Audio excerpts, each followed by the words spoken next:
بسم اللہ الرحمن الرحیم السلام علیکم۔ میرا باپ جابر بن رباح کبھی مملکت ایران میں لشکریوں کا سالار ہوا کرتا تھا اور لشکریوں کے اندر اس کی بڑی عزت اور بہت احترام تھا۔ لوگ عموماً اسے کرٹیز کہہ کر مخاطب کیا کرتے تھے۔ ایرانی لشکر کے اندر کچھ لوگ ایسے تھے جو اس کے مخالف ہو گئے۔ اس مخالفت کی وجہ سے میرے باپ نے لشکری سپہ سالاری ترک کر کے گوشہ گیری اختیار کر لی۔ میرا باپ اور میری ماں دونوں عرب تھے اور ہمارا تعلق عربوں کے ایک قدیم اور عظیم قبیلے بنو تغلب سے ہے۔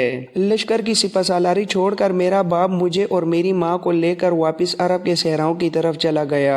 یہ کہتے کہتے کرٹیز رک گیا کیونکہ اناہیتا بول اٹھی، اس سے آگے تمہیں کچھ کہنے کی ضرورت نہیں ہے۔ میں جانتی ہوں کہ تم نے سچ کہا اور اس بات پر مجھے آمادہ کر لیا کہ میں تمہیں اپنے کارکن اور خادم کی حیثیت سے اپنے پاس رکھ لوں۔ اگر تم جھوٹ بولتے اور یہ نہ بتاتے کہ تمہارا تعلق عربوں سے ہے تو میں یہیں کھڑے کھڑے تمہارا کان پکڑ کر حویلی سے باہر نکال دیتی اور کہتی کہ ایرانی مملکت میں کہیں بھی تمہیں قیام کرنے کی اجازت نہ دی جائے۔ یہاں تک کہنے کے بعد اناہیتا رک گئی، پھر اپنی بات آگے بڑھاتے ہوئے بولی، میں بھی جھوٹ نہیں بولوں گی۔ جس وقت میرا بھائی ممنون تمہیں لے کر میری بہن کے پاس گئے تھے میں بھی تم لوگوں کے پیچھے پیچھے گئی تھی۔ میری بہن اور بھائی کے درمیان جو گفتگو تمہارے متعلق ہوئی وہ میں نے کمرے کے دروازے کے پاس کھڑے ہو کر سن لی تھی، اور جب تم دونوں باہر نکلنے لگے تو میں بھاگتی ہوئی استبل کی طرف آ گئی۔ چونکہ تم نے سچ کہا ہے تو میں بھی سچ بول رہی ہوں۔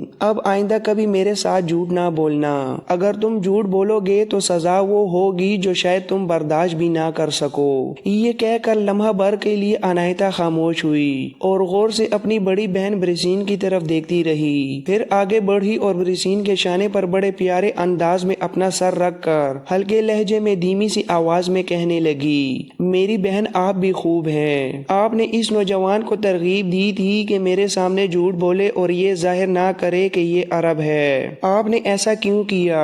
اگر اس کا باپ ہمارے باپ کو بھائی سمجھتا تھا اور اس ناطے اور رشتے کے تحت میری بہن آپ نے اسے اپنا بھائی بنا لیا ہے تو پھر آپ کو نہیں چاہیے تھا کہ آپ اسے جھوٹ بولنے کی ترغیب دیں۔ بہرحال میں اسے اپنا ایک خدمتگار کارکن اور کامدار کی حیثیت سے قبول کرتی ہوں، لیکن یہ صرف اس وقت تک ایک کارکن کی حیثیت سے میرے ساتھ رہے گا جب تک میری شادی نہیں ہو جاتی۔ میری شادی کے بعد میرا اس کے ساتھ کوئی تعلق نہیں رہے گا اور پھر آپ دونوں مل کر جس طرح چاہیں اس کے دشمنوں سے اس کی حفاظت کا انتظام کریں۔ یہ کہہ کر اناہیتا خاموش ہوئی تو کرٹیز کے چہرے پر ایک عجیب و غریب سا تبسم نمودار ہوا۔ کچھ دیر تک وہ طنزیہ انداز میں اناہیتا کی طرف دیکھتا رہا، پھر ممنون کی طرف دیکھتے ہوئے بولا، محترم ممنون، آپ نے مجھے بھائی کہا ہے۔ آپ کی اہلیہ برسین بھی مجھے بھائی سمجھتی ہے۔ میں بھی آج سے آپ دونوں کو اپنا بھائی اور بہن سمجھوں گا اور اسی ناطے اور رشتے سے آپ کی عزت و احترام کروں گا، لیکن میں آپ دونوں کی بہن اناہیتا کے ساتھ کام کرنے سے انکار کرتا ہوں۔ یہ میری اس کے ساتھ پہلی ملاقات ہے اور تھوڑی دیر کی گفتگو میں ہی میں نے جان لیا ہے کہ جو شخص بھی اس کے ساتھ کام کرے گا اس کے لیے کوئی عزت نفس نہیں ہوگی، اور جہاں عزت نفس نہ ہو وہاں ایک عرب کا قیام کرنا تو بہت دور کی بات ہے، وہاں اپنی توہین کو بھی لعنت سمجھنا پڑے گا۔ میرا باپ کبھی مملکت ایران کے لشکریوں کا سالار تھا، اس کی بڑی عزت وقار اور ایک بلند مقام تھا۔ محترم ممنون، میں اتنا گرا ہوا یا بے بس و مجبور انسان نہیں ہوں کہ اناہیتا کے کامدار اور کارکن کی حیثیت سے کام کرتے ہوئے اپنی حفاظت کا انتظام کروں۔ میں اپنی حفاظت خود کر سکتا ہوں۔ اناہیتا کے ایک کارکن کی حیثیت سے کام کرنے کی بجائے میں آپ کے لشکر میں ایک عام لشکر کی حیثیت سے کام کرنے کو ترجیح دوں گا۔ یہاں تک کہنے کے بعد لمحہ بھر کے لیے کرٹیز رک گیا۔ اس دوران اناہیتا قہر و غضب کی حالت میں اس کی طرف دیکھ رہی تھی، کچھ کہنا چاہتی تھی کہ کرٹیز ممنون اور برسین کی طرف دیکھتے ہوئے پھر بول اٹھا، میں اب تک خاموش اس لیے تھا کہ آپ کی بہن اناہیتا مجھے اپنے ساتھ رکھنے سے انکار نہ کر دے۔ اگر یہ انکار کر دیتی تو لوگ کیا کیا کہتے؟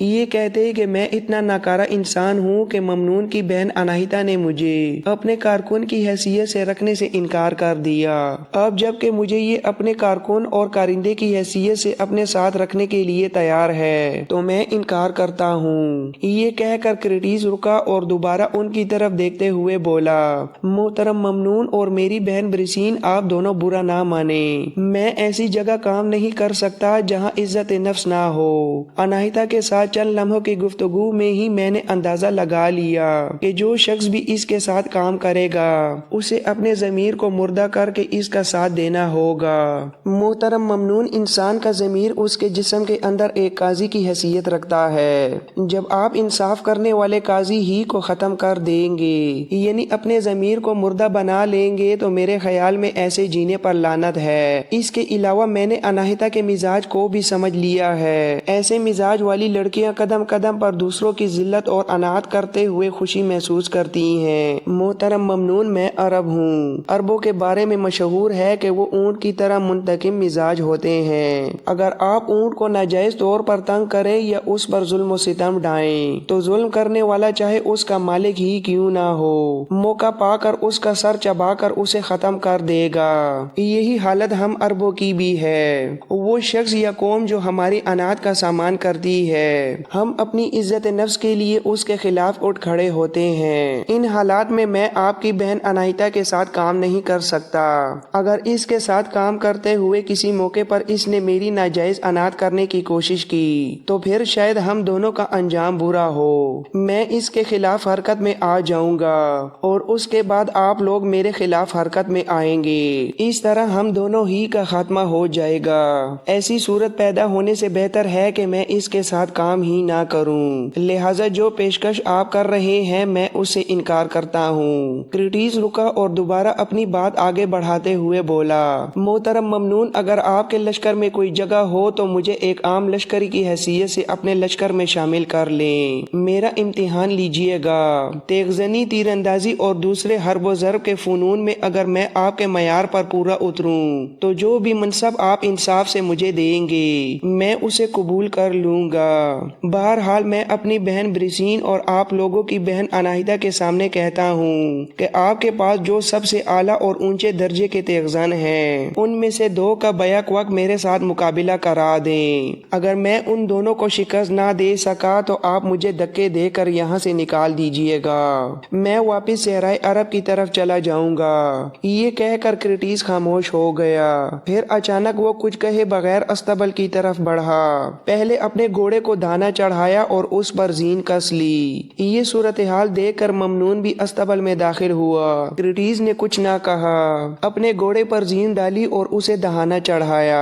جب کرٹیس اپنے گھوڑے کی باگ پکڑ کر استبل سے نکلا تو ممنون بھی اپنے گھوڑے کی باگ پکڑ کر اس کے پیچھے پیچھے استبل سے نکل آیا۔ استبل سے باہر آ کر برسین کے سامنے کرٹیس رکا اور اسے مخاطب کرتے ہوئے بولا، برسین، آپ میری بڑی بہن کی جگہ ہیں۔ آپ کے سامنے جو باتیں میں نے کی ہیں ان کا برا نہ مانیں۔ ہم صحرائی لوگ حریت پسند ہوتے ہیں، آزاد پیدا ہوتے ہیں اور آزاد ہی مرنا پسند کرتے ہیں، غلامی کو لعنت کا توق سمجھتے ہیں۔ یہ کہہ کر کرٹیس رک گیا کیونکہ ممنون اس کا شانہ تھپتھپا کر بولا، تم ایسا کرو، میرے ساتھ چلو، میں تمہیں گارڈیم کے مقبرے کی طرف لے جاتا ہوں۔ ان دنوں لشکر کا وہ حصہ جو میرے ساتھ مختلف شہروں میں سرگردہ رہتا ہے میں تمہیں اس میں شامل کرتا ہوں، پھر تمہاری کارگزاری دیکھتے ہوئے تمہارے منصب کا تعین کیا جائے گا۔ یہاں تک کہنے کے بعد ممنون جب خاموش ہوا تو انتہا درجے کی نفرت، بیزاری، غصے اور غضب کا اظہار کرتے ہوئے اناہیتا بولی، یہ شخص میری اناعت اور بے عزتی کا باعث بنا ہے۔ اس نے میرے کارکن کی حیثیت سے میری پیشکش کو ٹھکرا کر ایک طرح سے میری توہین کی ہے۔ اگر مجھے پتا ہوتا کہ یہ اس قسم کا اجڑ اور جاہل عرب ہے تو میں اسے منہ لگانا تو بہت دور کی بات، اس کی گفتگو سننا اور اسے اپنے قریب آنے دینا بھی پسند نہ کرتی۔ اناہیتا کے ان الفاظ پر کرٹیس نے مسکرا دیا۔ پھر ممنون کرٹیس کو اپنے ساتھ لے کر حویلی سے نکل گیا۔ حویلی سے باہر نکل کر دونوں اپنے گھوڑوں پر سوار ہو گئے۔ ذرا آگے جا کر ممنون نے کرٹیس کو مخاطب کرتے ہوئے کہا، کرٹیس، میں اور میری بیوی برسین دونوں تمہیں بھائی کہہ چکے ہیں اور ہم تمہارے ساتھ اس رشتے کو نبھائیں گے۔ میں سمجھتا ہوں جو جو گفتگو تم نے اناہیتا کے ساتھ کی ہے اس کے لیے تم حق پر ہو۔ وہ مزاج میں سخت ہے اور اپنے علاوہ کسی کو اہمیت نہیں دیتی۔ کبھی کبھی وہ میرے ساتھ بھی آپے سے باہر ہو جاتی ہے، لیکن میں نے کبھی اس کے رویے کو ذاتی طور پر محسوس نہیں کیا۔ میرے بھائی، میں اب تمہیں لشکر میں شامل کر رہا ہوں، تم میرے ساتھ ہی لشکر میں کام کرو گے۔ فی الحال میں تمہیں اپنے محافظ دستوں کے پاس لے کر جا رہا ہوں، وہاں میں اپنے چند انتہائی جانثار ساتھیوں کے سپرد یہ کام لگا دوں گا۔ وہ تمہارا خیال رکھیں گے تاکہ جن شیطانوں نے تمہارے ماں باپ کو قتل کیا ہے وہ دوبارہ تم پر حملہ آور ہو کر تمہیں نقصان نہ پہنچائیں۔ ساتھ ہی میں اپنے کچھ ایسے آدمی مقرر کروں گا جو لیڈیا کے حاکم صوبیدار کے خاص آدمیوں سے میل جول کر کے یہ جاننے کی کوشش کریں گے کہ تمہارے ماں باپ کے 3 قاتل جو فرار ہونے میں کامیاب ہو گئے ہیں وہ کہاں گئے ہیں، تاکہ تم ان سے بھی اپنا انتقام لے سکو۔ تم اپنے محافظ دستوں کے اندر رہتے ہوئے دیکھو گے کہ میرے ساتھی تمہارا بہترین خیال رکھیں گے۔ یہ کہتے کہتے ممنون رک گیا۔ اس کی طرف دیکھتے ہوئے کرٹیس بول اٹھا، میں جس وقت گارڈیم شہر میں داخل ہوا تھا شہر کے اندر ایک مجسمہ تھا، وہ کسی دیوی کا مجسمہ تھا اور اس کا نام آپ کی چھوٹی بہن سے ملتا ہے، کیا اس کی کوئی خاص وجہ ہے؟ ممنون مسکرایا اور بولا، اس دیوی کا نام اناہیتا ہے، وہ ایران کی بڑی اہم دیوی ہے اور اسی دیوی کے نام پر میری بیوی بریسین کی بہن کا نام بھی رکھا گیا ہے، اسی لیے اناہیتا اپنے آپ کو اس دیوی سے بھی زیادہ خوبصورت اور زیادہ اہمیت کی حامل قرار دیتی ہے۔ اس کے بعد کرٹیس خاموش رہا، پھر دونوں نے اپنے گھوڑوں کو ایڑی لگائی اور رفتار تیز کرتے ہوئے مستقر کی طرف روانہ ہو گئے۔ قبل مسیح کے اس دور میں دنیا میں 2 بڑی مملکتیں اور حکومتیں قائم تھیں، ایک ایران اور دوسری یونان۔ ایران کی حکومت وسیع علاقوں تک پھیلی ہوئی تھی، جس میں ایران، عراق اور ایشیائے کوچہ کے دور دراز علاقے شامل تھے جو کبھی یونان کے زیر قبضہ ہوا کرتے تھے۔ اس طرح ایران کی حکومت مضبوط اور مستحکم تھی، اس کے مقابلے میں یونان کی اجتماعی حیثیت نہ ہونے کے برابر تھی۔ یونان میں تقریباً 1 درجن شہری ریاستیں تھیں۔ یوں یونان لگ بھگ 12 حصوں میں بٹا ہوا تھا۔ جب بھی ایرانی یونانیوں پر حملہ آور ہوتے، یہ یونانی ریاستیں آپس میں اتحاد کر کے ایرانیوں کا مقابلہ کرتیں۔ ایران پر سب سے پہلے حملہ 490 قبل مسیح کے لگ بھگ ایران کے شہنشاہ داریوش اول نے کیا۔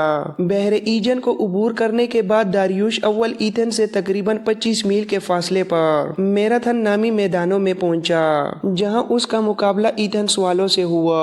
ایتھنز والوں نے ایران کے شہنشاہ داریوش اول کو اس جنگ میں شکست فاش دی۔ یونانیوں کے مقابلے میں جب ایرانیوں کو شکست ہوئی اور ایتھنز والے فتح مند رہے تو ایتھنز کے لشکر کا ایک سپاہی فتح کی خوشخبری سنانے کے لیے میدان جنگ سے بھاگا۔ اس سپاہی نے 25 میل کا فاصلہ بھاگتے ہوئے طے کر کے ایتھنز والوں کو ایران کے خلاف یونان کی فتح کی خوشخبری سنائی، اور خوشخبری سنانے کے فوراً بعد وہ بہادر سپاہی بیچارہ فوت ہو گیا۔ ایتھنز کے اس لشکری سے فتح کی خوشخبری سن کر اہل ایتھنز نے خوشیاں منائیں اور شہر کے دروازے کھول دیے۔ چونکہ اس لشکری نے میراتھن کے میدان سے 25 میل بھاگ کر اہل ایتھنز کو فتح کی خوشخبری سنائی تھی، اس لیے یونانیوں نے اس سپاہی کی یاد میں اپنی اولمپک کھیلوں میں میراتھن نام کی دوڑ شامل کر دی۔ میراتھن کا میدان اور اسی نام کا قصبہ آج بھی یونانی اور ایرانی جنگوں کے سلسلے میں بڑی اہمیت رکھتا ہے۔ وہاں آج بھی جنگ میں مارے جانے والوں کا ایک قبرستان موجود ہے اور چھوٹا سا ایک عجائب گھر بھی بنایا گیا ہے۔ میراتھن کی جنگ میں لگ بھگ 6000 ایرانی مارے گئے، جبکہ یونانیوں کا نقصان اس کے مقابلے میں بہت کم تھا، ان کے صرف 192 لشکری جنگ میں ہلاک ہوئے۔ داریوش اول کے بعد ایران کے شہنشاہ زرکیسس نے یونان پر حملہ کیا۔ اس نے ایتھنز کو فتح کر کے شہر کو آگ لگا دی اور شدید نقصان پہنچایا۔ تاہم یونانیوں نے اس کا انتقام اس طرح لیا کہ انہوں نے زرکسیس کے دور میں بحری جنگ میں جو سن 480 قبل مسیح میں لڑی گئی ایرانی بحری بیڑے کو بدترین شکست دے کر اپنی فوقیت اور فتح مندی کا اعلان کیا۔ اس بحری جنگ میں یونان کے جہاز صرف 370 تھے، جبکہ ایرانی بحری بیڑے میں 1000 سے بھی زائد جہاز شامل تھے۔ مزید برآں جس لشکر کے ساتھ ایرانیوں نے یونانیوں کے خلاف بحری جنگ کی ابتدا کی، اس میں لگ بھگ 5,10,000 ملاح اور بحری لشکری شامل تھے۔ تیسری لڑائی جو 489 قبل مسیح میں ہوئی، اس میں بھی